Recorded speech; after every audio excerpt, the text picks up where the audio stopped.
30 days mini ব্লগে আজকে হলো ডে 20। আর আজকে সকালবেলায় পড়ার থেকে আমার সাথে দুই বান্ধবী আমাদের বাড়িতে এসেছে। তো অনেক দিন পরে ওরা আমাদের বাড়িতে এসেছে। আর ওদের সাথে গল্প করতে গিয়ে আমার বিছানাটা গোছানো হয়নি। আর আমার পাশে যে শুয়েছিল ও দুটো বাচ্চাকে পড়ায়, তা ওর মাইনে দিয়েছে, সেটাই আমাকে দেখাচ্ছে। তো আমি বললাম কী রে খাওয়ার কথা যেই শুনেছে দেখো সেই চলে যাচ্ছে। আরে নাই আর কি মারছিলাম। আমি বলছিলাম যে কী রে খেয়ে যা বস, কিন্তু কিছুতেই বসলো না, খেলোই না, শুধু জল খেয়ে চলে গেছিলো। তারপর বুনু এদিকে স্কুলে যাবে, তাই ওকে আমি একটু টিফিন করে দিচ্ছিলাম ম্যাগি। তো সেটা নিয়ে স্কুল চলে যাওয়ার পর আমি এখানে স্নান করে নিয়েছিলাম, কারণ আজকে ছিল বৃহস্পতিবার।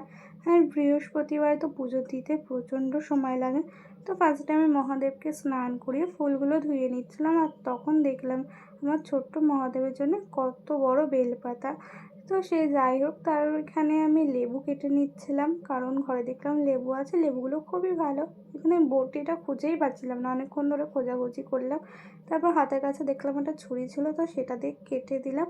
তো এখানে আমি এবার ধূপ আর প্রদীপ ঘুরিয়ে দিচ্ছিলাম। তারপর এখানে আমি শঙ্খটাও বাজিয়ে নিয়েছি। শঙ্খ না বাজলে ঠিক যেন আমার ভালো লাগে না। তো এখানে শঙ্খ টঙ্খ বাজানো আমার কমপ্লিট, পুজো দেওয়াটাও কমপ্লিট। তারপরে এখানে আমি ভালো করে মাথাটা মুছে নিচ্ছিলাম, কারণ অনেক দিন পরে আজকে করেছিলাম শ্যাম্পু। তো আমার খিদে পেয়ে গেছিলো বলে যেমন তেমন করে মাথাটা একদম আমি আঁচড়িয়ে একটা ক্লাচার দিয়ে এখানে খেয়ে নিয়েছিলাম। আর দুপুরবেলায় ছাড়িয়েছিলাম নারকোল। তো ওটা